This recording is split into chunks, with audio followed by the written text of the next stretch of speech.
Can't do it. We'll do it live. Okay. We'll do it live. Fuck it. Do it live. I'll write it and we'll do it live. Fucking thing sucks. 5, 4, 3. That's tomorrow, and that is it for us today. I'm Bill O'Reilly. Thanks again for watching. We'll leave you with Sting and a cut off his new album. Take it away. This is the Universal Wrestling Podcast. Inside the ring. Outside the ring. It's all here. We're talking about the greatest sport of all, professional wrestling. Come on. And now, here's Nick and Keith. Yo, yo, yo, what is up? What's good, boys? How you guys doing? Doing good. Yeah, buddy. Happy to be here and talk some wrestling with you. And I think it's the first time, Brett and BC, you're both on here for the first time. So we're popping cherries again, Keith. Back to back weeks, baby. Always. So delicious. I love to be popped. Yeah, buddy. So Brett, what's good, man? How you been? Doing good, man. We just put out our 99th episode yesterday for this morning, technically, for the Brainbuster Boys. So 100 coming soon. So that's exciting. And beyond that, I am moving from Northern Kentucky to Louisville next weekend, which is actually where Bo lives. So we'll be able to record in person again, which is funny because we only did that during the pandemic, which is weird. But we were part of each other's very small circle, and he lived up here at that point.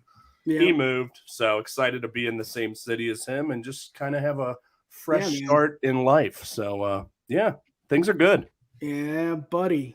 What about Chicago, man? That was so much fun. Oh, best weekend of the year last year. That all night. No doubt. PC, what's up, brother? How you doing? First time on the show. Exactly. I'm hoping to get to the Woody Harrelson point and get the 5-Timers Club. Get myself canceled after that. But that was last week, right? SNL. Yeah. He's an interesting guy. Yeah, he's a fun guy. Yeah, fun guy. Good bartender too. Yeah. PC, before we get into it, give the people what they want. Who are you? How can they find you? How can they listen? How can they watch?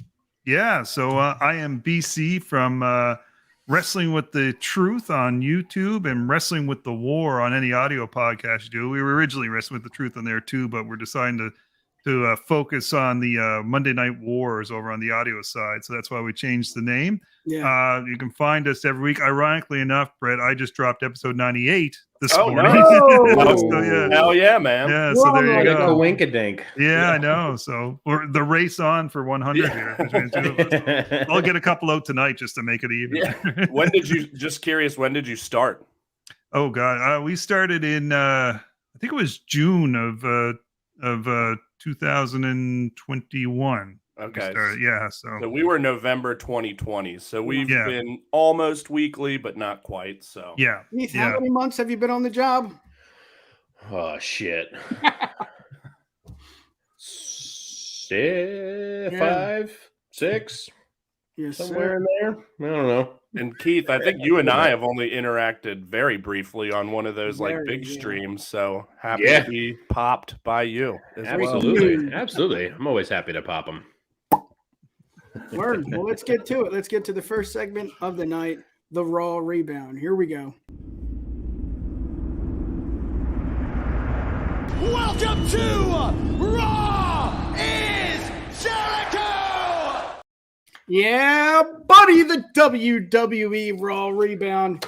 It was a okay show at its finest. It was not an amazing show, but it was fun. I mean, the beginning was fun, so I'm going to start there because there's not much, and I want to discuss this. Jimmy and Solo defeat the Profits. A really good match beforehand. They were going back and forth, talking about the Bloodline and how the Bloodline is still together. And, when Jimmy needs help, Jay shows up. And it's just, I don't know what the plan was for this match. Was this for Jimmy and Solo to look stronger or to show that the Profits are breaking up? It looked like I couldn't put my I don't know what I'm saying, but I didn't understand. I don't know. I don't know what they're trying here, but let's open it up. Keith, BC, Brett, let's talk some wrestling. Hell yeah. No, I'm right there with you. I don't really know what was supposed to be accomplished by it all. I hadn't even really thought about maybe it's a whole more of just sowing those seeds of the Prophet breakup, and I really hate that if that's what it's supposed to be, because the Bloodline doesn't really need to look that much stronger right now. They already look pretty damn strong to begin with, but I guess it shows that they can look strong still without Jay, because I don't know if we'd seen just Jimmy and Solo team up like that to beat, a strong team like the Street Profits. So, that's something. But, I was hoping the Profits would win, even though I didn't think they would. Yeah, I kind of liked how they, they keep the Bloodline looking strong instead of just automatically having a disintegration of that unit, right? Yes. Yeah. And the question is, why have the Profits lose? What does that accomplish what we just discussed, Keith? Like, I don't want to see that. You said it on the prediction show, and I'll reinstate again. It's a good tag team. Don't touch them. Yeah. There's a small part of me that hopes that they're doing all of this kind of nonsense to like keep teasing that they're going to break up to get like a full just like, nah, got your ass. We're not, but I also don't think we're that lucky as wrestling fans to get that. I think they're just leading toward it. I think everybody kind of just sees how good Montez is, and he is. And the guy is, it's the same thing like I said on our predictions for Chamber. Like, the guy he's going to be a star. Yeah. He's young, though. Let both of them be an awesome tag team first. Yeah, and why this need to break them up? Like, I love that the New Day never broke up, Yeah, exactly. And Kofi did his singles thing. Big E did his singles thing. Xavier won King of the Ring. Like, why can't they just do that? Why can't they both be singles guys and still tag for a bit? Like, I think that would be much more effective because people love these guys right now, and they're not going to want to boo. I mean, I want to boo Angelo Dawkins, and he's from Cincinnati, my hometown. But I think they're both strong. They're stronger together. And, there's no reason to break them up just to make Montez a singles guy. Like, you can still have them as a unit. For sure.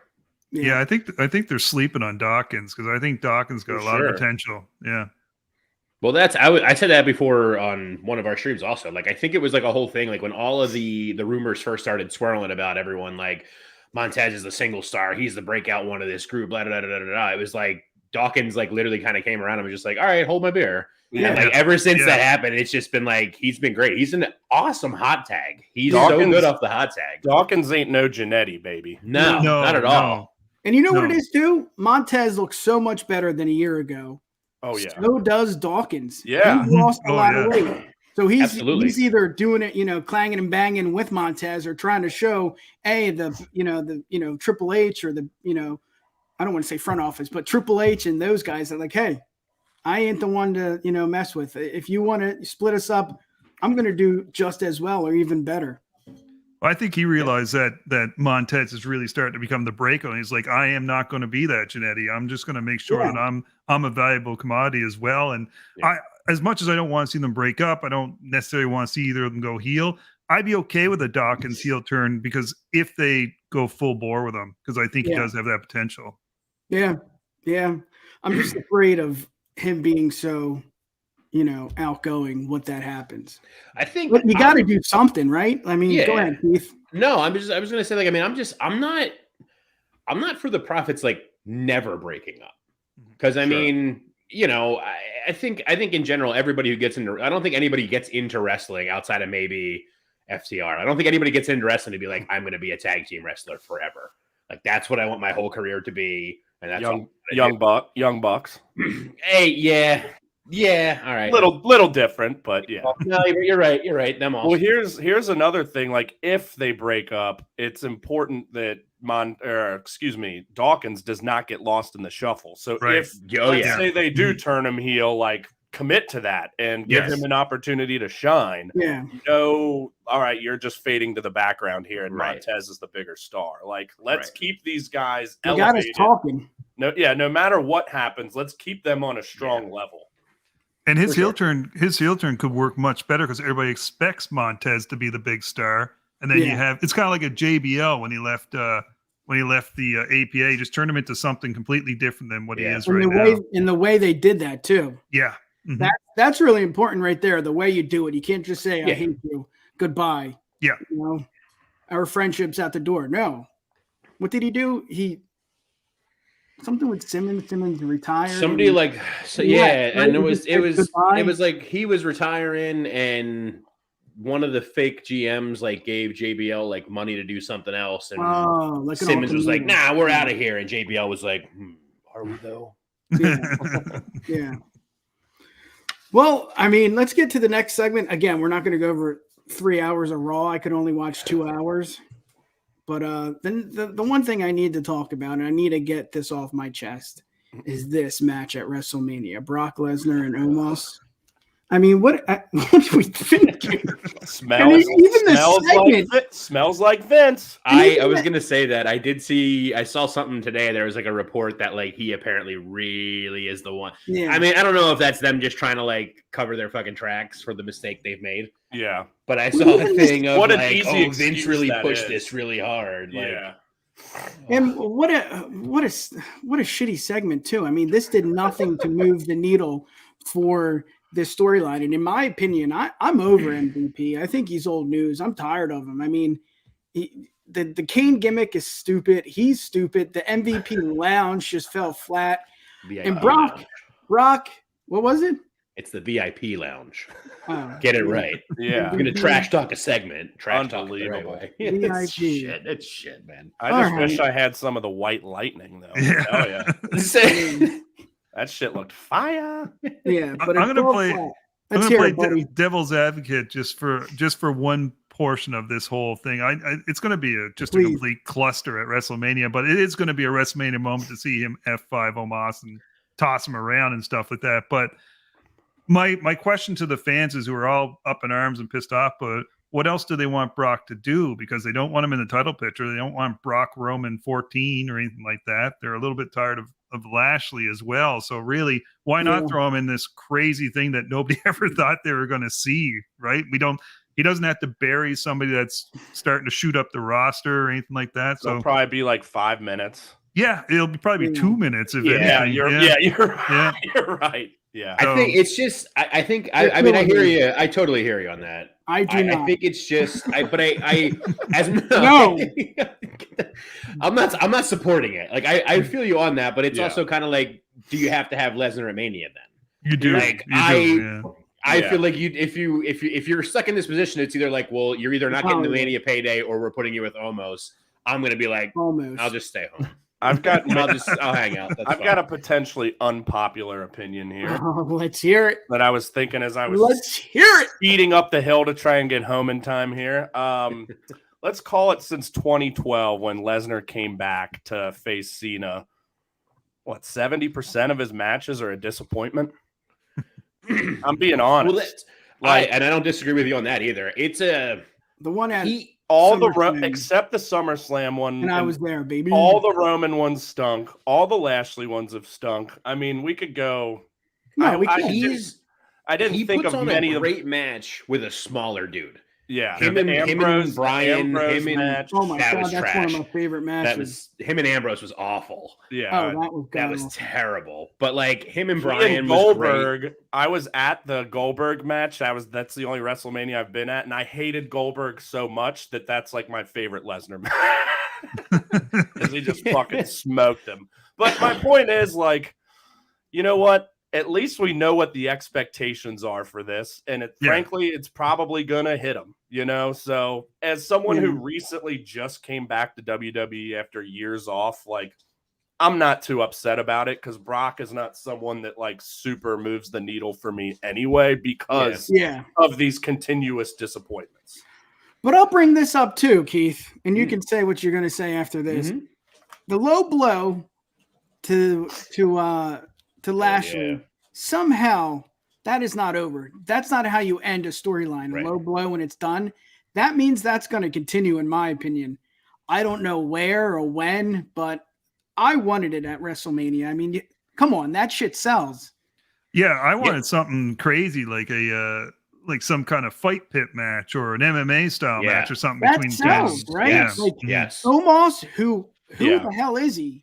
And I then agree. Brock while sells, but if you have while Lashley- tired of Lashley Brock, like I agree, they could have done something different. Like it's like, why can't those two guys do what Sheamus and Gunther did and just go out and beat the shit out of each other? That's what I thought And we were leave going the to get bullshit at at the Chamber. door. Yeah, When we did, and the first time, whenever that was last year, it's like, God, these matches. When Nick and I did our predictions for Chamber, we differed on the winner for that one. But at the end of that piece, when we were moving to the next match, I just went, the real winner in this match is going to be everybody watching it because we're going to get to watch two big dudes beat the piss out of each other. Exactly. And then it was just like, I remember watching it and it was just like, you. And I totally agree with you, Nick. Like, it can't be. It's so stupid. It was so dumb that it was like, like this is the rubber match between them. There's Brock took the first one, or Lashley took the first one. Brock took the second one. Here's the rubber match, and it ends with Brock fucking heel kicking him in the dick. Like that was dumb. Right in the ding ding. And so could this be a swerve? Could this be a swerve to something different? I've heard that too. That they're just going to build it as Omos and take it from there. That'd be fine with that. Yeah. It's just I think everybody, speaking for myself, like I'm so up in arms with it because already I said I feel like Brock has a way better match with a smaller dude. Him and Finn. Thank you, Bayley. Him and Finn. That was a good one. That was a great match. He looks like so much more of a psychopath when he has a smaller guy because he can toss him around, but then he can sell for them too. It's just like he doesn't have the most diverse and dynamic moveset by any means. So it's like when he's already that, and that's supposed to be your attraction, and then you put him in there with like the somehow mobile piece of wood Omos, it's just going to be terrible. Like it's from the only Omos match, I said this last week, the only Omos match I remember watching that I even relatively enjoyed in any way was him and Styles versus the New Day for the titles at Mania 2 years ago, last year, whenever that one was. And it was solely just because he had the New Day to sit there and sell their asses off for him and make them look really threatening. And that was it. No part of that match that I enjoyed was because Omos looked good. He's just this really tall, clunky dude. And I hate him. And now I'm going to have to deal with a Mania match for him. Like, he's going to get a Mania moment. But not only am I going to have to watch a Mania match with him, even if it's 2 minutes, I'm only going to have to watch a match with him in it at Mania. I'm going to have to watch friggin' videos of it every other goddamn year leading up to Mania, because next year's Mania 40, so there's going to be some WWE's top 40 Mania moments, and somewhere in the top friggin' 25 is going to be Omos. Here's a prop bet for you. Do you think the commentators will say the immovable force or the unstoppable force versus the immovable object? Absolutely. Classic Gorilla without Monsoon. question. Yeah, but that was for that situation. They've done it before with Nia Jax. It's been said a million times. Yeah, that's my point. Yeah, they recycle that one. Yeah. Again, I turned off Raw 2 hours in, so if I missed something, bring it up. If you want to chat about it, let's do it. But I think we can put this to rest. I don't think anyone really wants to see this. But then again, Brock's going to be at Mania. I think that's the only thing that we can look forward to. And Omos, it is what it is. But the next thing is the Chad Gable and Cody Rhodes match. I mean, did we think this was going to be bad? I mean, just even though Chad Gable, and this is my opinion, 10 times better wrestler than Cody, they put on a clinic. It was really, really entertaining, really fun to watch. And it also shows that Cody wants to be there. Cody doesn't want to do the Roman Reigns, which is not bad. And I think it really, really helps Roman in his mystique and his character. But Cody wants to be there every day because, he's going to not rewrite. What's the thing? What does he say? I'm going to end the story. Finish the story. I'm going to finish the story. Yeah. Cody. Back to our good old days. Cody. I thought it was a good match. What do you guys think? Yeah, it was very, very good. That full for a TV match, for a 10-minute TV match. Yeah, it was awesome. Both guys busted their ass. I mean, Gable's been one of the highlights of the Triple H era. He hasn't really won much, but he's put on so many like 3-7-5 4-star matches when he goes out there. Yeah, I fucking love that guy. And I totally agree with you about Cody. Like, he's putting in the effort. He wanted to make him look good. Yeah. And he wants to be there. So I dig it. Yeah, I think Cody's trying to still shake off the rust too to make sure he's in prime form for Mania. The nice thing, because originally I was thinking to myself when I'm watching, like, oh, geez, they better treat Cody like a Fabergé egg so he doesn't get hurt before Mania, because this is a huge story. But now I'm thinking, like, even if he does, you just insert Sammy because you got this beautiful 2 storylines going on at the same time. But yeah, it was a great match, and I love Gable. I always love Gable. I think he's fantastic, and now he's added the character work to his repertoire. At some point, he's got to get a push for something, maybe a mid-card title somewhere. Yeah, took the words out of my mouth. I don't know how it's taken this long for any amount of people, because I'm right there in the same boat with you. I have loved him since American Alpha. NXT American Alpha, even before they came up and Jason Ready, willing, Gable. Exactly. Yeah. I really like to see him in an actual legit tag team. Otis is just not doing it for me. I'd like to see him like somebody just Steiner brother the hell out of the division or something like that. Mm-hmm. Yeah. He's so good in NXT. The wrestlers. Oh, the Creeds, yeah. Again, I told you before the show, I'm not good with names. Yeah. Those guys. Those wrestling kids. Yeah. I mean, there's so many people like Gable, Gargano, Carmelo, that maybe the cruiserweight title comes back into the picture. I mean, that's how you do it, because that's how you kill Vince. Yeah. I just Triple H announces it's back, and Vince is like, oh. I just don't see where Gargano goes, and he's so great in the ring, and Carmelo too. Like, he can't go one-on-one with Cody or Roman. Like, that's just unbelievable. Have him carry around that title. I mean, there's so many young and what was it? 105? What 205. 205. Yeah. 105 would be wild. 205. I don't see a lot of those guys. Just like, all right, 450 for me. You kick out. Yeah. Yeah. Gable just I heard like one of those rumors going around this week was there was something talking about they're gonna split Alpha Academy, but like apparently Otis and Gable are both like, we don't really know that we want to do that yet. Yeah. But if they do, Otis is definitely obviously going to MMM, and then they said there's supposed to be a serious push for Gable, but like I don't know. I feel like they say that a bunch, and then they give him Shorty G and all this other friggin' nonsense. That's just like, I forgot about that just because I wasn't really watching at that time. I'll bring it back for you. You have to deal with it like we all had to. Thank you. It's miserable. But I mean, BC nailed it. Like I feel like now the Alpha Academy thing has definitely brought out more of the character in him, which I never thought he didn't have before. I've always said he's like the perfect. He's like original Kurt Angle heel, like original heel Kurt Angle.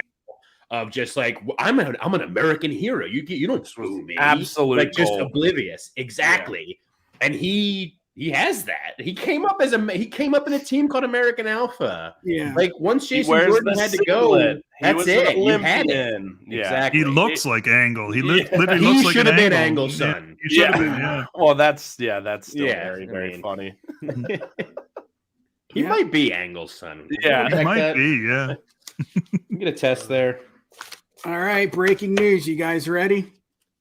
Uh-oh. The Miz is the host of WrestleMania. I thought you were going to say something serious. Cares? Yeah. Let's move on. Let's move on. Why does WrestleMania need a host? Why does it need a host? It doesn't even matter. Why because it's in Hollywood, baby. Yeah. Real shits. How's Titus O'Neil feel about that? Yeah. Oh, he's pissed. I guarantee you. Whoa. He's in the back just like, where's Vince? He'll fix this. Oh, Brett, that was pretty good. Give me a keg to drop. Yeah. Oh, my God. The NXT days.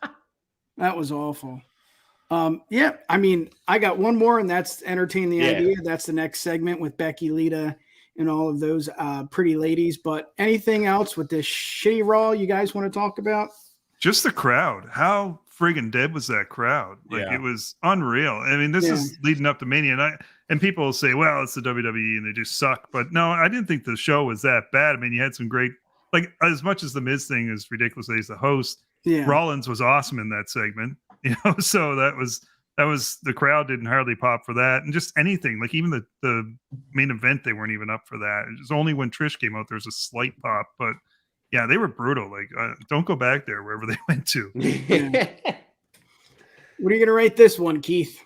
I'm not going to do it. We have new guests. They don't need to hear me go off on the women's tag division again. Brett, you want to get to the next It boils my blood. I'll leave it at What's that, up? boys. I flipped the fuck out with it. I hate the women's tag division. I don't know why it exists. They're like, cool, here's a team. We have this established women's team. So they're going to lose to Becky and Lita. Yeah, We're doing a good job. This is booking. What I don't like, obviously, is that Dakota Kai and Io Sky may now not be on WrestleMania in the favor of two legends. And let's be honest, Lita did not look good in that match. No. Not the same thing, yeah. Let's get to the next segment before we get into this. Guys. Yeah. Entertain the idea. Something's got to give here. Yes, so we're talking about this. Let's entertain the idea. Trish, Lita, Bayley, and Damage Control at WrestleMania. It looks like Damage Control is done. I don't think they're going to even smell WrestleMania. Maybe it'll be a battle royale. But we got Becky, Trish, Lita, and Bayley in the mix. And I'm just not sure what you do. This doesn't sell. I know they're trying to push the tag team division. Keith, I know they're trying to do something to sell this, that these titles mean something. But let's be honest, they mean absolutely nothing. And I think this shows. I mean, it was a great, it was entertaining. It wasn't a great match, but that match was, you didn't expect it. So I guess that's why I was tuning in, because I didn't think that was going to happen. And after watching Frozen Planet 2 for an hour, I was getting bored. So I went back to Raw. I went back to Raw and I watched the main event.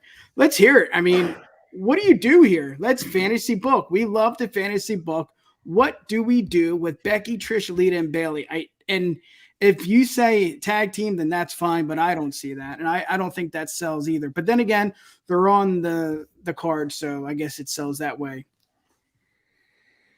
Someone take it. Yeah, one of you guys. I'll I wait. mean, I guess I don't know. I don't even know what I want here to fantasy book, because like I just said, I think it's bullshit that they lost and they may be left off the card. I guess you could do a 3-on-3, I mean, to get them all in there. I think, there's obviously been talk of, what was it? Becky and Lita against Shayna and Rousey, which there's no history or anything there. And then that would leave Bayley and Trish to go 1-on-1, which just because she attacked her once, I guess I'd rather see a 3-on-3 here to get Io and Dakota on the card, because they deserve to be on the card. I think they've both been great in this role, despite the tag team division being kind of bunk. I think they're both awesome. And even though Damage Control loses a lot or doesn't look the best a lot, I think those two deserve to be on the card. So I'll go a 3-on-3 here. I think that's what would please me the most. Oh, baby. BC, don't you want to see Becky go 1-on-1 with Trish or Lita, or Bayley and Lita, Bayley and Trish? I mean, why doesn't that happen? And again, what do you think? How would you book it? Let's hear it. Well, I think the obvious answer is it probably is going to be that 3-on-3 match, but that's not how I would book it. I would try to find a way to have Becky and Trish face each other, because that's, your biggest star right now and your biggest star of the past. And Trish she's wrestled recently, so it's not like she's just coming out of nowheres for this, but she looked good when she's doing it. She could still go. She was still in shape. She's still moves good. So that's your match. And then I've heard Bayley make mention somewhere that her dream opponent was Lita anyways. So there you go. That's an easy out for that. But if you could somehow get the tag straps back onto Damage Control and then just have them, I guess, partner off against Ronda and Shayna, I think that's about it. But I think they're just going to go lazy and go 3-on-3 and just to get everybody on the card.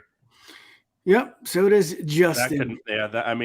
Well, no, he says a triple threat for the so Damage Control versus Shayna and Ronda versus Becky. So 3 tag teams plus Bayley, Trish. I like that. Yeah. Mm-hmm. It still gets Damage Control on the card, which I guess is what I want the most. So. Well, I look at it too, how they booked Brock and Omos. That's great. I can't wait to see that. Why don't you book Lita and Bayley or Becky and Trish? That sells too. Again, if the tag titles were not in the picture, do we get singles matches? I mean, what is the objective here? What is it? Is it to get? Let's hear it. No, I mean, like, so I'm gonna try my best to not lose my shit like I always do. I think I'm losing lose my it. shit. But it's just like if you, before even talking about what I want to happen or anything with this, like if you as a company want to push the women's tag team titles, make fucking tag teams. There's no reason you should be booking Damage Control as a tag team. Have them win the titles. Make it seem like you're going to build this division. And then, oh, look, here's a legend. Oh, look, here's a former multiple-time singles champion. They won the belts. Like that. They never teamed together. There was never anything with them. It just went, you're good. You're a legend. You win. Fuck our tag division. And then they break up. I mean, all leading before this, which I know Justin is watching, he agrees with me. Right before all of this, they broke up friggin' Toxic Attraction 2 weeks ago. Yeah. Indy left. I understand Man left, but those two could have easily won. There was no reason to put them in that weird storyline. You get nothing. Like, and like it. I'm okay with what Justin had said. Also, I mean, I would accept, I guess, Becky, Lita, Damage Control, and whatever. I'll take that, I suppose. But like, it's just, and even in all of this started because Becky and Bayley were supposed to have a match. Have they even had a match? Did they fight each other on a pay-per-view that I'm forgetting about? Because if they did, it wasn't that good. So run it back again at Mania because I don't remember it even happening. But it all started, the reason any of this is a thing was because those two were going at each other. And then it was, oh, Damage Control is here. Becky needs to even the odds. I'm like, okay, if her evening of the odds is to bring these legends back, great. They have to fight still, though. Pre-Sun.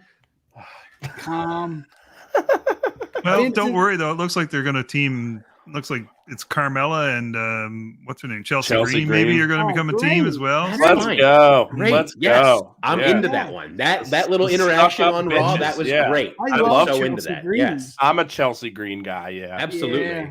I even said something like a while back, like when NXT 2.0 first started, like of just start building it then. Because I don't know if you guys are aware of it. I had this like blog that I wrote to nobody that's on our website now too. But I've ranted multiple times on there about the women's tag division and multiple posts of things. And one of them, I said something about just give us believable tag, like give us a story with a tag team in some way. And I think my quote, my thing was just like, if you decide to put together Ivy and Io and Lash Legend and told me they were like cellmates in jail in Mexico at one point, done. I don't care. Yeah. I don't care. There's a history. They have a reason to. It's not just like those two trotted out to lose to whoever the tag team champions were that week. And now they're in because they teamed once. Like, give me something to go off of. Damage Control has a story. Great. Keep the straps on them then. Don't just give them to Lita for the sake of giving them to Lita for I don't know why. So that she has another Raw main event in her books or whatever, I guess. I don't know. Like, I love it. Hold on. Then you throw Ronda in the mix. That sells. Yes. I'm even fine with that though, because at least Ronda and Shayna are there's something there. They're like, we're the MMA girls. So like, all right, cool. Keep them. If you're gonna have them go for the tag titles, awesome. Cool. From now until Mania, have them just going out there snapping necks every week and being like, this is why we need those titles. This is why we're gonna be in that match. But just have the Bloodline win the women's tag titles. Yes, that's what I'm saying. Or just give them to undisputed tag. Just give them to AEW or something. There you go. Make a trade. I'm at the point with those titles that like I'll take the old like Midian storyline where like just have like Chelsea and Carmella walking around in the back and like finding them in a bag like, oh hey, cool. Cool. Yeah, that'd be tight. You know, it's but anyway, through all that, I want Becky and Bayley to have their match. I don't know, like Freebird the titles. Have, Trish is part of the Freebirds with Becky and Lita. So have them Freebird style. Lita and Trish go against Io and Dakota and Shayna and Ronda, while Becky and Bayley have the match they should have had already. And just make sure that Lita and Trish don't retain the titles. I'll put him back. I'd prefer him back on Damage Control, but you can put him on Shayna and Ronda if you think should that's take going the to two somehow give you more title money.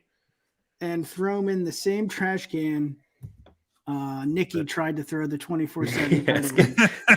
Throw them in the same trash can the I got that 24/7 name titles right. next to. Throw them in the same one that what Medusa did. Medusa. That's the only thing she's known for. Yeah. If you're listening, Medusa, we don't want you on the program. Get out of here. Whoa! Wow. Nick's, Shots fired. Nick's spicy tonight. No, she's like, you know what? We'll get back to you in April. Oh, did you reach? Yeah. And she had like 7 or 8 different podcasts. Get out of here. Yeah. Well, Keith and I were like, what are we going to ask her? How was it? That's what it came down to. Respect for legends and all.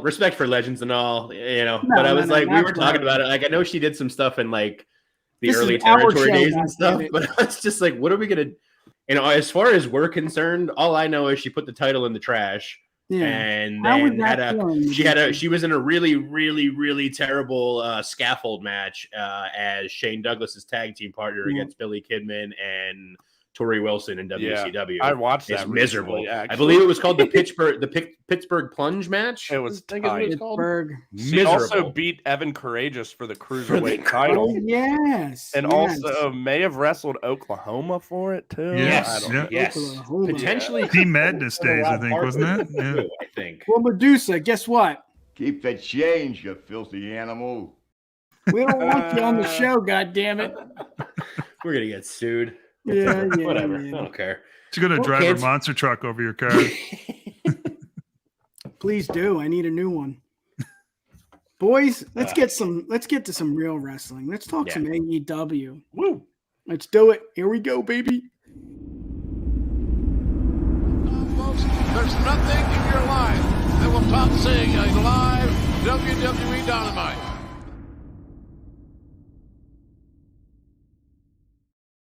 I love that you use that soundbite. That's great. Nothing like an AEW Dynamite.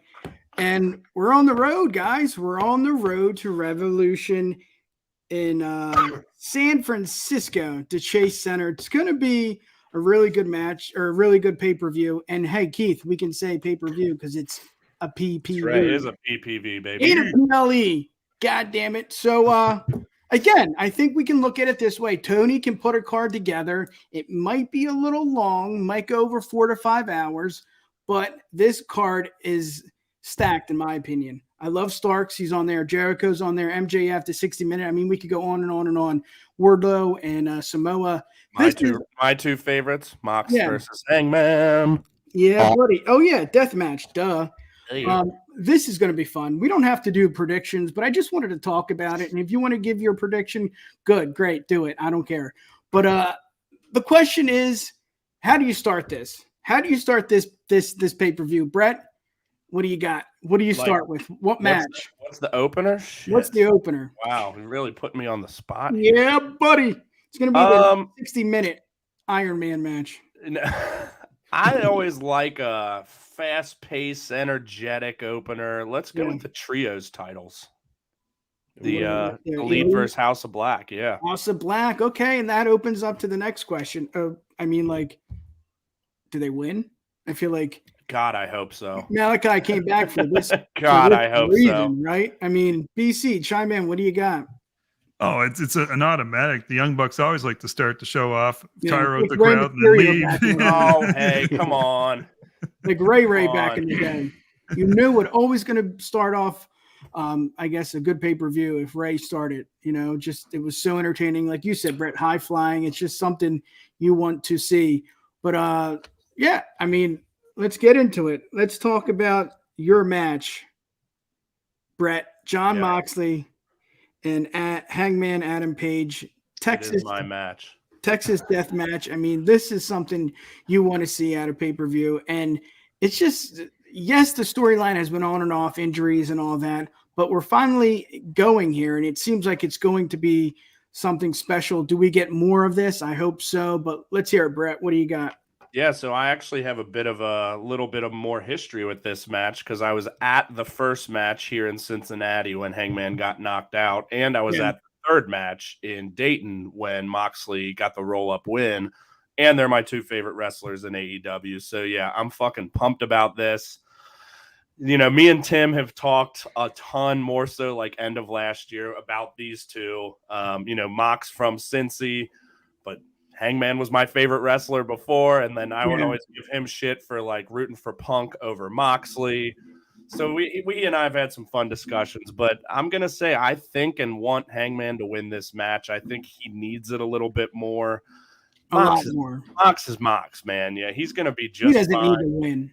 And Hangman, I don't think it might not be anytime soon, but they have avoided he and MJF having any sort of meaningful feud for a reason. So yeah, I think that's going to be coming at some, I would imagine those two are going to headline a pay-per-view at some point this year. I mean, it could be Double or Nothing shit, but I think Hangman gets the dub here. He needs it more, but fuck yeah, this is the match. I'm most excited for this one. I mean, the Iron Man match too, but these are just my guys. And I think every match has been awesome. I mean, that first one was going to be something special before it ended. And then I went 4.5 stars on each of the second two. Whoa.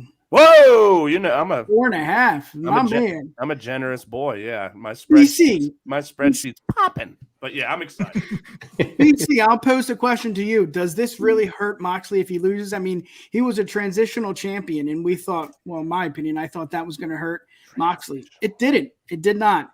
Does losing here do anything for Hangman and anything for Moxley? I mean, it's got to do something. I mean, that's why they have this kind of match, or or else it would be just a normal 1-2-3 pin and it's over. Yeah, I think Moxley needs to lose this match so Hangman really gets that rub from it. He's basically Moxley's bulletproof, right? He's the wrestling observer wrestler of the year or whatever for the past year. So no, he's fine. He's not going to suffer anything from the loss. He'll just come out and destroy somebody the next week and be right back at it. Whereas Hangman, he needs this, like he needs legitimacy. I realize he was the champion, all that stuff, but he needs somebody like a Moxley. Well, we already had a little sprinkle of that on that episode, anyways, where Moxley, the previous week where Moxley said he respects Hangman. He doesn't love him, but he respects him, and that was. You don't hear that from Moxley normally, so right there it showed that he's trying to give him a little bit of a rub. So I think it's just going to be a brutal bloodbath. It's going to be. And then hold on, blood? No, I don't think so. Moxley doesn't bleed. That would be the upset of the century. Sorry to cut you off. If there was no blood in this match, I think they should try it. That's what I was going to say. They should go the whole match with no blood for him. But replace all the weapons with Nerf items. To the thumbtacks and dumps a big bag of the darts out. Big plastic red baseball bats from back in the day.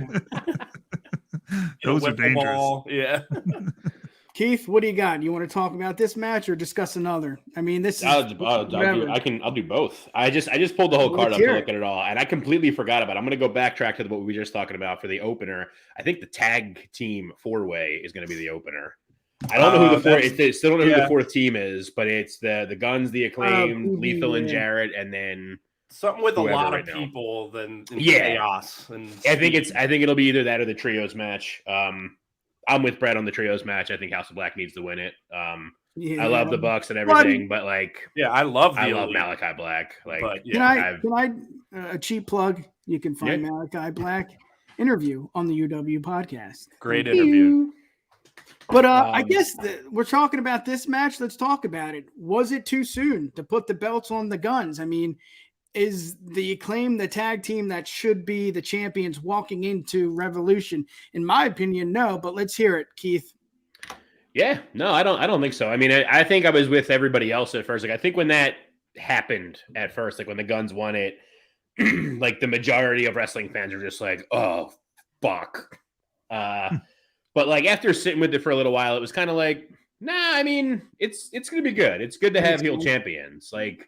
It's good to have heel champions. So make it be more stuff, especially the way they are of just being we deserved this. And, all the ass boy stuff is now bullshit. And all that does is just feed into the heat for them. It's just helping them breed more out of it. Wasn't Max, isn't he hurt often? Was that one of the reasons why you think? I don't know. I don't know that you got inside sources, don't you? I mean, I could ask, but No, I'm fine with the Ass Boys winning the belts, and they'll probably lose it. Yeah. They'll probably lose it here. Wasn't as fine as much as I've loved this Jeff Jarrett return, and I was never really a big Jeff Jarrett guy, but I've enjoyed it. I'll be honest. I agree. Why are they in here? I mean, they've already had matches with the Acclaimed. Like, wouldn't it be much better if we had just two, let's say the Lucha Brothers and Aussie Open? I mean, obviously that's a little, but I wanted them to be in there because they're fucking awesome. But just getting two different teams that haven't, I mean, the Lucha Brothers won the titles, but it's been a while, and they did the trio shit for a while. But Jarrett and Lethal, come on.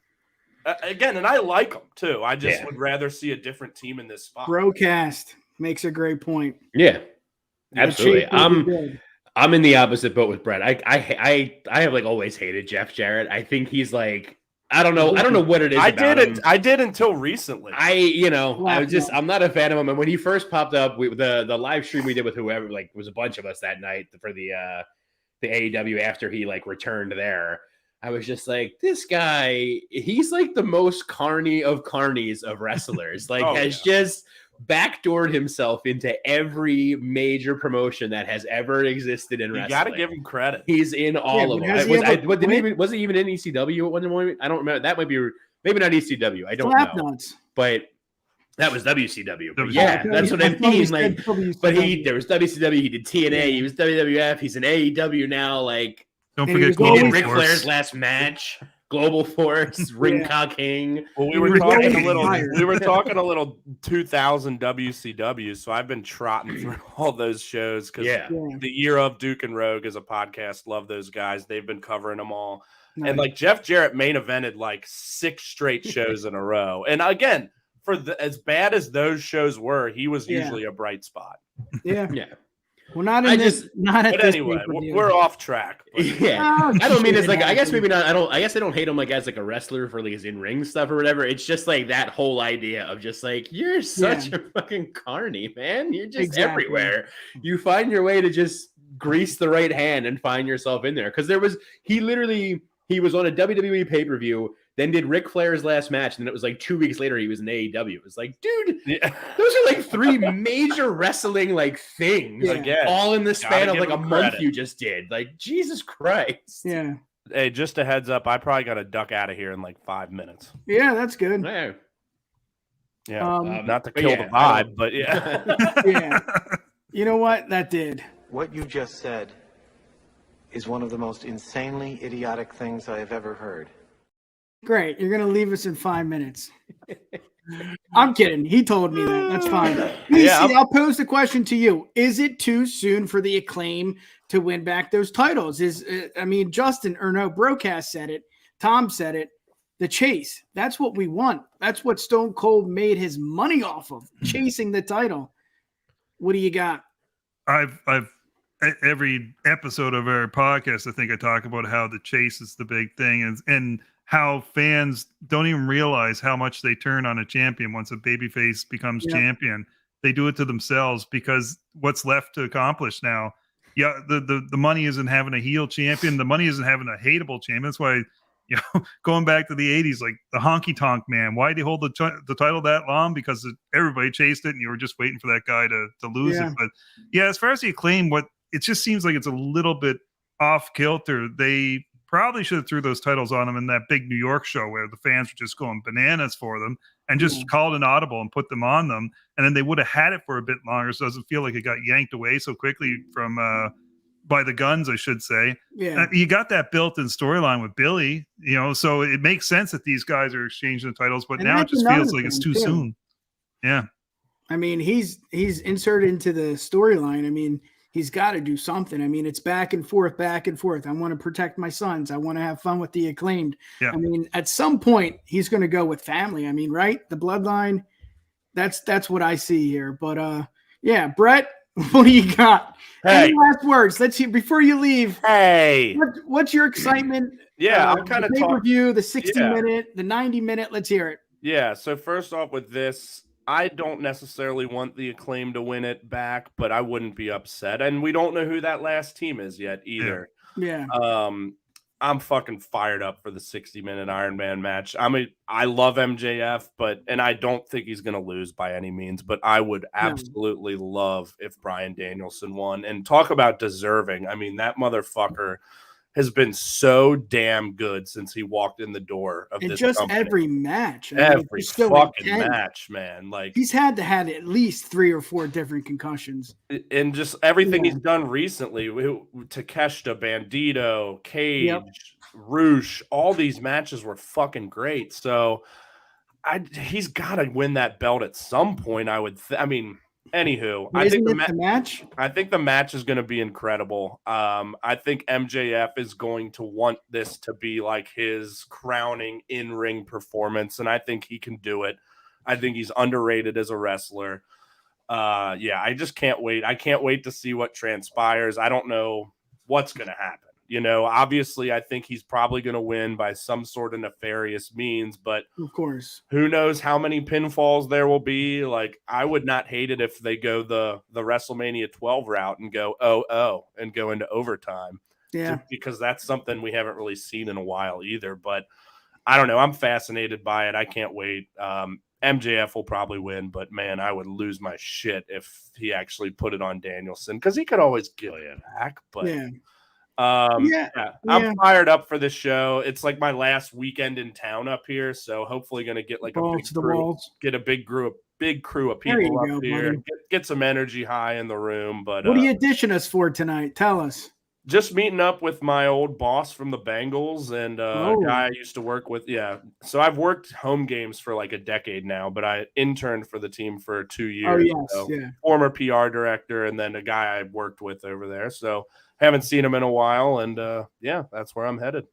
Well, have fun, buddy. Right on. Yeah. Hey, thank you all so much for having me. And let's do this again soon. Peace out. Absolutely. All right, man. Thanks for coming, Brett. Yeah, BC, nice to meet you. Buttercup, I'd like to pick up your petals and rub them all over me. Damn it, you're supposed to be gone by then. Cut me off. I was just going to say, Keith, good talking, hanging with you again. Yeah, man. Likewise. All right. Now I'll get the fuck out of here. So you get nothing. You lose. Good day, sir. Yes, sir. Yeah, I mean, let's trying get to right boot him so hard. Yeah, let's get right into this match. I mean, how does DB or BD Bryan Danielson, how does he lose this match? I mean, BC, what are your thoughts?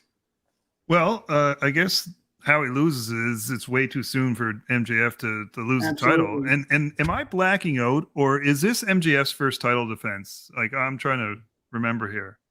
I know he won the belt back November, but has he? Justin, Tim, let us know, please. I think it's his first big one. Ricky Starks. Oh, right, yeah, okay. With the Dynamite Diamond ring. I was going to say, see, now here's funny, because I'm not comparing, but people talk about Roman Reigns not wrestling enough on WWE, but MJF's kind of doing the same thing, and it works, right? It works for the character. That's one of the things. As long as the champion is involved and they're on the show, they don't necessarily have to be pulling the Iron Man and wrestling every week. Get it right.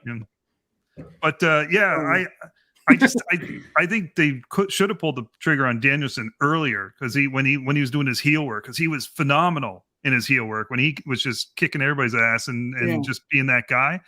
Right now, it just feels like MJF has to hold that title longer. Yeah.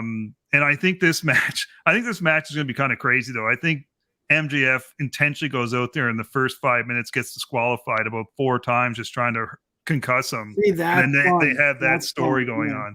That's my prediction too. I think he's gonna do something. I think it's gonna be something where, because AEW is usually pretty good with the traditions of the champion will come out second. So Danielson be making his entrance. MJF's gonna jump him and beat the piss out of him beforehand. Yeah. He's gonna be at a disadvantage to get him, and then the first ring of the bell, he's gonna just do it again, get disqualified, go down 1-0.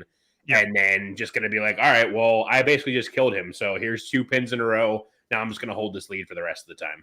Yeah, he might hire Stokes guys again just to put him down, and so he can get that big advantage. And it's just that's the first 15 minutes of the match or something. And it's the comeback story where Danielson just gets it so close. Yeah, but it's not a waste.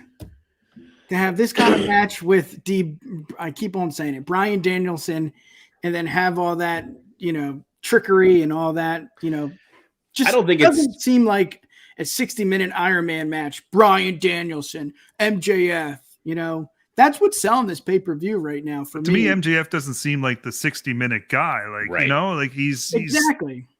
That's why I can see them going that angle. Now, if it was MJF Danielson and Adam Page or something like that for an hour, then no, you don't have that stuff. But it just feels like this is how they're going to get around MJF going the hours. They just pull some stunts like that.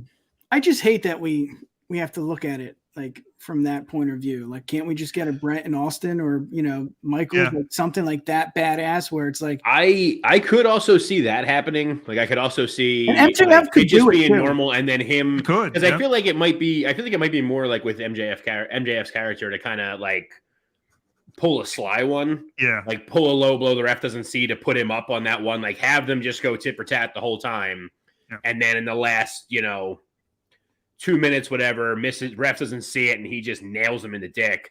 Gets the pin to go up with 30 seconds left, and then he pulls the Grayson Waller from the friggin' Iron Survivor, where he's just like dipping back in to like not get countered out and just running away from Danielson for the last 20 seconds, just being like, fuck off, I won. Yeah. I mean, that's the kind of tactics you see with MJF too. I mean, it's hard not to see him have a banger of a match with MJF and with him and Bryan Danielson. It as a fan, you don't think that will happen, but I mean, he looks great. I mean, he does. Yeah. Obviously, he can talk the talk. He can walk the walk too. I really think he could perform really well in this match. It's just the tactics. And I think that benefits MJF, and obviously him being the champion, he can pull, Ric Flair, what Ric Flair used to do back in the day. It's going to be entertaining, but damn it, I want a 60-minute Iron Man match, one-on-one, blood, guts, all that. And, we may get it, but I honestly don't think so. I think you'll get that in the second half, Nick. I think truly, like the first half's going to be your fuckery, and then the second half, Danielson makes a comeback, and now MJF really does have to prove that he's a wrestler. Yeah. Yeah, and that makes sense. I mean, that sells it too for me. Yeah. I don't want the whole thing. If I get half, that's fine.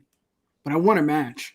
And and I know MJF can put up. Obviously, Bryan Danielson can too. So that's that is something I want to see. Keith, what do you got? Any other matches you're looking forward to?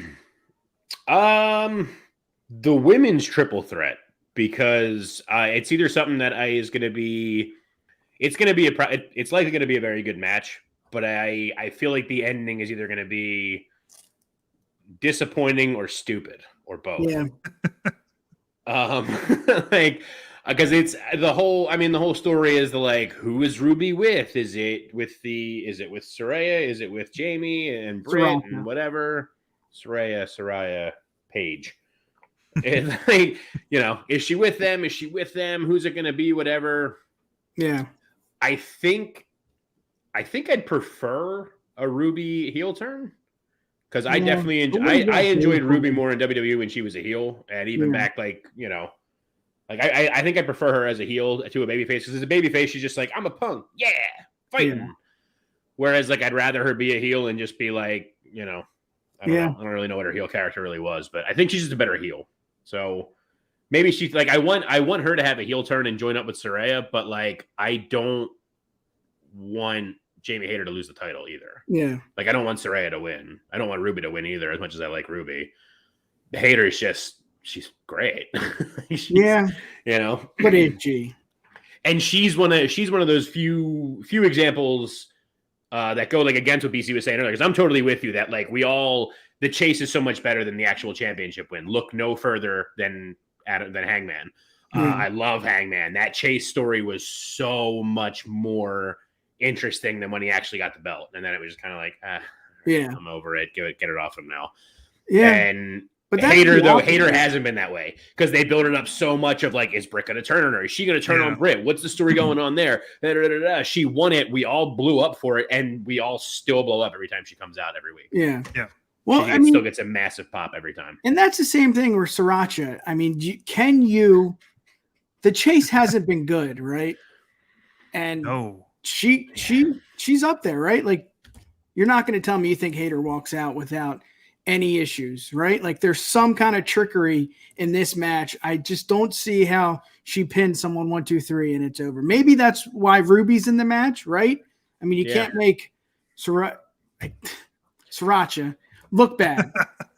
So what do? BC, let's hear it. What do you think of this match and who wins? I mean, does she walk out as champion? I think Brad Maddox comes out. There you go. And then Woods. I think you just keep it on Jamie. I could see possibly Britt doing the turn here. I was keeping an eye on that backstage interview with Jamie and Britt. And interesting, Britt didn't say a word during it. So I wanted to see if Britt was giving her any eyes when she made mention that she wanted to fight the other ones instead of, her getting in the match. But other than that, I just see maybe it's I'm overthinking it, but it's just Jamie just dominates and gets the win. You're going to have some cutoffs. Tony's going to try to get in there, and you're going to have Britt cut her off. Maybe I don't know what else. I don't know who's going to help Ruby, but I think Ruby's there to take the pin in this one. Willow, there you go. Yeah, I hope. Yeah, but I like Jamie as champion. I think they just keep her as champion and eventually get to that Britt turn because they got to cool Britt off for a little while, then get back to her being the heel that she should be. Yeah. I think she's cooled off way too much. Yeah, you could say that. Yeah, mm-hmm. I don't know. I don't know what you do with this division, to be honest. I mean, Hayter is the one, right? And it's just Ruby and Paige. It's just Saraya, whatever. It just makes me nervous, like what their plan is for this story. Because it feels like it's very much leaning toward like former WWE people versus the AEW like tried and trues and whatever. And it's like the old and young, it's that in and of itself already that's like an old trope that like I'm just tired of seeing of like former other company versus this company, whatever. Like it's just kind of a tired ass trope that I don't want to see anyway. But like on top of that, Saraya, yes. She's a true WWE person. Like, she had her stuff in England with her family and fighting with her family and all that and whatnot beforehand. But like the majority of people that watch wrestling now know her from that. But like, especially in the AEW kind of realm of things, Toni Storm is way more. I would never call Toni Storm a WWE original. No, call her NXT. The first wrestling show like I ever got to like go to was back in like 2008. I went to 2018. I went to like a random Progress show with my now brother-in-law that I saw her for the first time. There was one of the like middle of the card matches was like Ginny Natalia Markova and someone else versus Jordan Grace, Toni Storm, and someone else. And like, I know Toni Storm is Progress. I know Toni Storm is like Evolve and like all of those kind of things leading into getting to NXT. Was that the same event that you saw Theory too? Yes, it was Theory cool. and Theory. Names. What's that? Dude, it was awesome. Looking back on it, the main event was we should cover that. Main event was Ricky Shane Page against someone who's canceled now versus each other in an ECW rules. Jimmy Havoc. Add him to the it was a brutal match. Havoc was taking money off of people in the crowd and staple gunning it to friggin' Ricky Shane Page and stuff. Don't do that again. It was amazing. And he was staple gunning money to him and stuff. And then at the end, like Havoc took them all off of him, was like counted out and like handed Ricky Shane Page some money. And he's like, it's a friggin' dollar. Yeah. Is it possible that this might be an opening for Sasha to come in where they are going with this whole former WWE people angle? Yeah, I don't think so. I think that's beneath Sasha. I just feel like there's no steam on this match, and that's why. Yeah. You need something. I mean, that's what I mean. Like, I don't know. Like, I just feel like if that's where this story is supposed to be, which I feel like you had said, like I said, to kind of start it all. Like, I think that is what they're trying to do is this WWE versus AEW stuff. Like, you need more. I don't know who it is. Maybe it is Mercedes. because I know them in New Japan have the whole thing. I know she's the New Japan IWGP Women's one now and all. So maybe that's a good thought. I hadn't really thought about there. But I don't really know.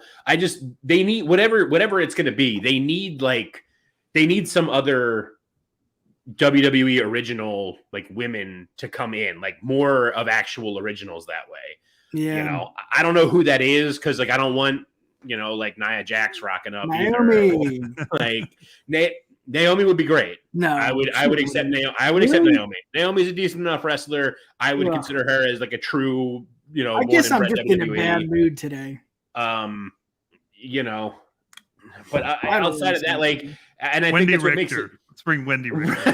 There you go. Rockin' Robin. Like, Rockin' Robin. I think that's what makes it so tough is that like the women that I would consider like born and bred WWE people are like still kind of really woven into WWE's fabric, like Lita. But that's clearly not going to happen. Would Mandy Rose be a name? Who? Yeah, but I mean, even, and I guess it's like all part of like the trouble with like the timing of it all. Because like, yes, I would totally consider Mandy Rose a name, and there's even the connection there because of Absolution from way back when and all, right? Yeah. With her and Saraya, but like, but like I think it's so tough because like I consider Saraya such an original WWE because she kind of paved the way out of the Divas division. Yeah. Stuff. Mm-hmm. That was right. Maybe the Bella Stephanie show McMahon. It was actually Stephanie McMahon. Let's all be honest. The Butterfly Stephanie Championship. Exactly. Maybe AJ Lee. Maybe that would be cool. She's doing, but I don't know that she's doing well. I don't know that would be one. But like, CW, her, the CW Bellas, that Saturday would night, suck. Also, I don't like. I don't know who it would be. Who cares? Let's just tap out. This match just doesn't have it. I don't. Yeah. We're trying, but I'm just talking. Yeah. I'm just talking now. I don't know. So Starks and Jericho. I want to talk about my boy, Ricky Starks. I love Ricky Starks. One-on-one with Chris Jericho and the Jericho Appreciation Society. That's a lot to say. Is banned from ringside. So this is going to be a hell of a match. I love Ricky, man. He is just my guy. I loved his match with MJF. I love everything about Ricky. I don't know what you do here, and I don't know why this is happening again, right? Like, do we need another match? Obviously, Ricky, I want to watch him. Jericho's a living legend. Yes, let me watch it. But why? Why am I watching this? You know, it's kind of like the Omos and Lesnar. Why do it? Because Vince is back? You know, it's just, I don't know. Again, maybe I'm having a bad day, but I'm just not into this match. What do you got, BC? I think, I agree on that part, but I think it's just a way to get these guys on the card and to keep them busy while other things are happening here. Yeah. Anytime I get Ricky Starks on that card, I enjoy. I mean, I remember just tuning into NWA on YouTube and discovering Ricky Starks and going, oh man, this is such a nice surprise to find. Hell yeah. You knew he was a star right there. And then you're like, okay, where's he going? Is he going to AEW or is he going to WWE? And he obviously made the right choice right now. So just get him on the card. You know, it's going to be an okay match with him and Jericho. But that's Tony's issue, BC. Yeah. Get him on the card. You know? Mm-hmm. I don't know. Yeah. Again, I'm with you. I want to see Ricky, but I don't want to see this match.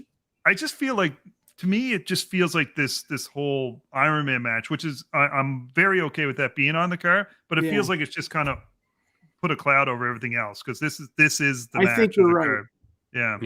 Yeah. What do you got, Keith?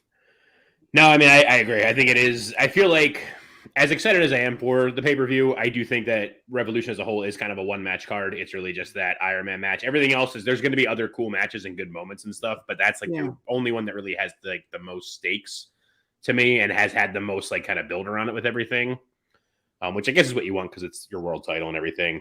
I think I'm with you as well, Nick. I don't know why this match is on a pay-per-view. I love Ricky. I'm glad he's going to get a pay-per-view payday. Absolutely. Always happy to see him for getting that and all. But why? You know, they've had this match on Dynamite before. You can just have it again on Dynamite and just keep the JAS out or whatever.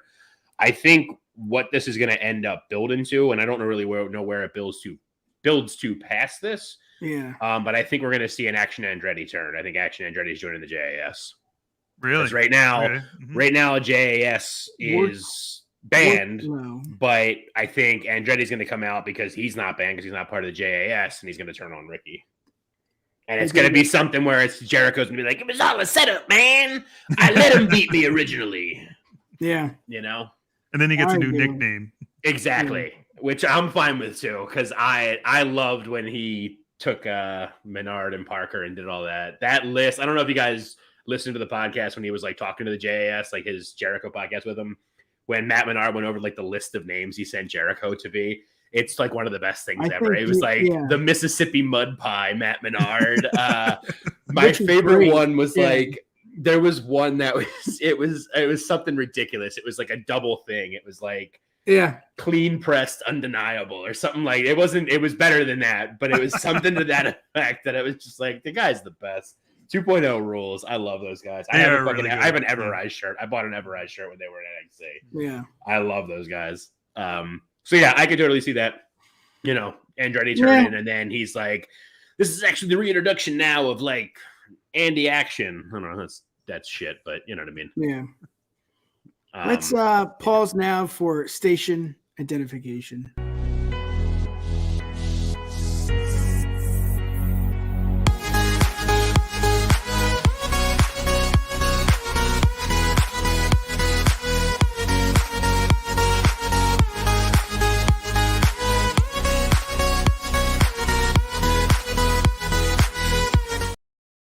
Hot damn, 8:30 this Saturday night. Pre-launch party. We are the ones. It's going to be a good time. Everybody come and join us. We're just going to shoot the shit. We're going to tell you a little more about the BEN, the Bloodline Entertainment Network, and we're just going to have fun. I mean, drink some beers and hang out with friends. I mean, what's better than that? Nothing. Yeah. Exciting stuff. Yeah, buddy. I mean, we got a few more matches, but I mean, again, Keith, we're going in overtime. We got Samoa Joe and Wardlow, if you guys want to talk about it. And I think that's really it, right?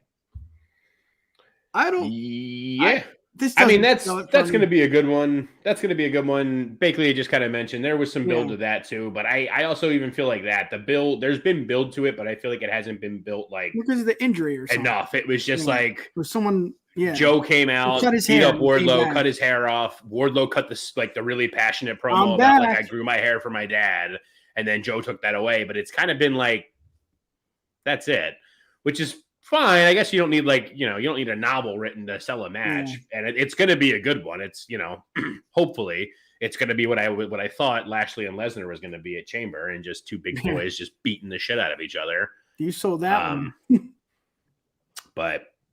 I'm looking forward to that one. I think Joe should retain again. Nothing against Wardlow, but I think Joe should retain. I think it makes sense. Let Wardlow get on. Yeah. What do you think? Does that make sense? I mean, Wardlow, I feel like it's too quick for him to win. He just came back, great hairdo, but I don't think it's his time. I think, Joe's been killing it. I mean, how many title reigns? He's had 2 or 3 different title reigns in the last, 3 to 4 months, Yeah. I mean, how do you stop him? Little hot potato action there if they put on Wardlow again. I don't know. The more, I love Wardlow, but the more I hear him talk and the more they humanize him, the more I'm not liking him. I love the silent killer. Yeah. Just the silent killer. He's a good-looking man with or without long or short hair, but I feel like his gimmick works with long hair. Yeah, for sure. So I don't know.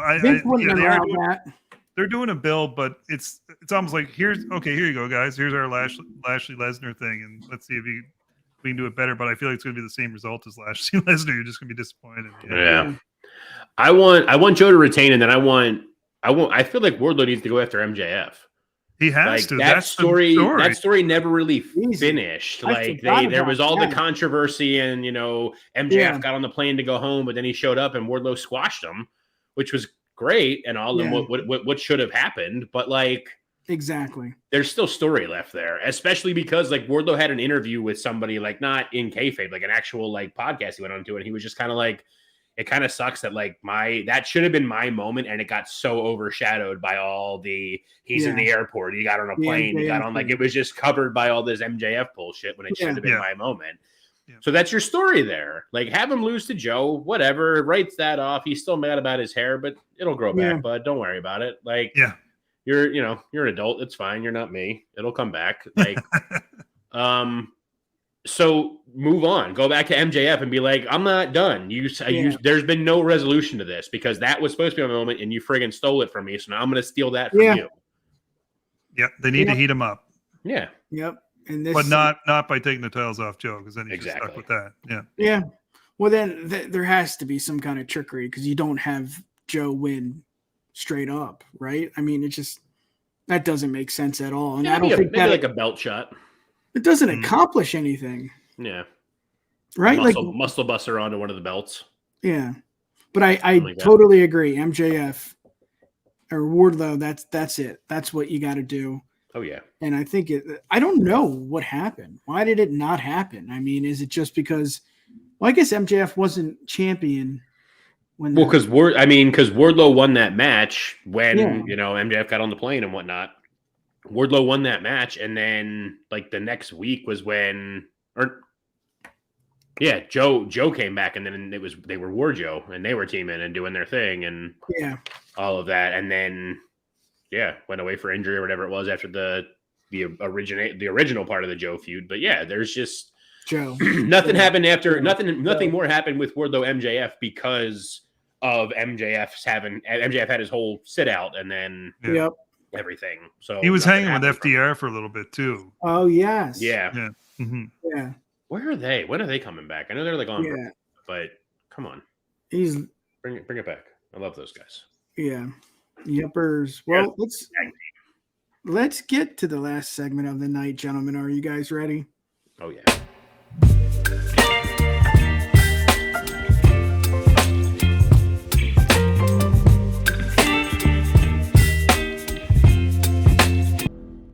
Yeah, buddy. All right. The last segment of the night. We got to have fun. I'm going to give you the poster of a WWE pay-per-view. Let me know what you think. You got to tell me what pay-per-view it is. No years, just tell me what you think. Here's the first one. There we go. Survivor Series. Damn it. Okay. And let's see. That's incorrect. Bragging rights. Correct. There you go, buddy. That was good. Let's get to the next one. Here we go.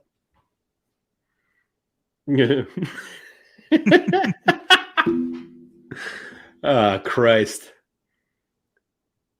Great American Bash. That's not it. Trying to figure out. There are other people shit in there. Christ, man. Yeah. Extreme Rules. Very extreme. He needs to be missing like an eye. Then I would have got that. Elimination Chamber. Yep, that's what you think. Nope. Wait, no. What was the first one? What do you got, BC? No Way Out. There you go. Correct. There you go. All right. Two more. Oh, Duck Dynasty. What do we got? Trying to think of the calendar. Backlash. That's correct. Really? No. Wow. It's not. What do we got? That wasn't correct? No, that was incorrect. Oh, SummerSlam. It's Survivor Series. Oh. All right, here we go. One. This is an easy one. It is? SummerSlam? There you go. Correct. And I think that's it. Yeah, that's all I have. Well, it was the 80s. I would have got them. You should have been here last week, man. What was that? Oh, guess we were doing it. It was like the first 5 like title holders or whatever. And one of the first one was like the U.S. Championship. I'm like, oh shit, I don't know. Correct. That's correct. All right, BC. Again, give the people what they want. How can they find you? Yeah, well, first off, thanks a lot, guys, for having me on there. It was a pleasure joining you.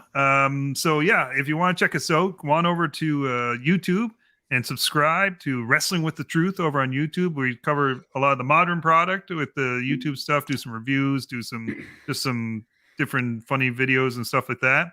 And then for our audio podcast, go to wherever you get an audio podcast. We're there. It's Wrestling with the War. We are going over the Monday Night War from 95 to 2001 between WCW and WWF. We are currently coming to the end of 95 at the moment. So we're just getting on the verge of actually WWF starting to be good. Yeah, it is. We're having fun with it. Surprised by some of the stuff and enjoying some of the stuff, but it's good. We got past Halloween Havoc 95, so that was the biggest obstacle there. The Yeti. You got to get past the Yeti and then you're good. Yeah. But devastating double hump. Thank you very much, guys, for having me on here. Man. It was a lot of fun. We didn't really have much Raw to talk about, but AEW was fun, and I shit on the entire Raw and AEW, so whatever. BC, thank you so much for coming on. Keith, where can the people find you other than the Universal Wrestling Podcast? Absolutely. So you can find me on this here YouTube channel with the Universal Wrestling Podcast, as well as affiliating with the Bloodline Entertainment Network. You can find me on Twitter right now. Where is it? Right now. At Keith of the Ring. I'm also on Instagram at _Keith of the Ring, but I don't really do too much over there because I'm annoyed that I have to be at _Keith of the Ring because some asshole has it instead. Much more active on the Twitter than anywhere else. And then on the YouTube channel with my good buddy Nick here. Big things coming here, right here on the Universal Wrestling Podcast. Bro, big things are coming. And also the BEN, the Bloodline Entertainment Network. Saturday night, just going to have fun. Drink some beer, talk some wrestling, talk about the network, what, our plans are and all that. And then the next night, we're going to stream, or not stream, but we're going to have a watch along for AEW Revolution. It's going to be a lot of fun. You can catch us on Twitter at the UWPod and Instagram at UWPodcast. Peace. Yeah, baby. And here it comes. Thank you for listening to another edition of the Universal Wrestling Podcast.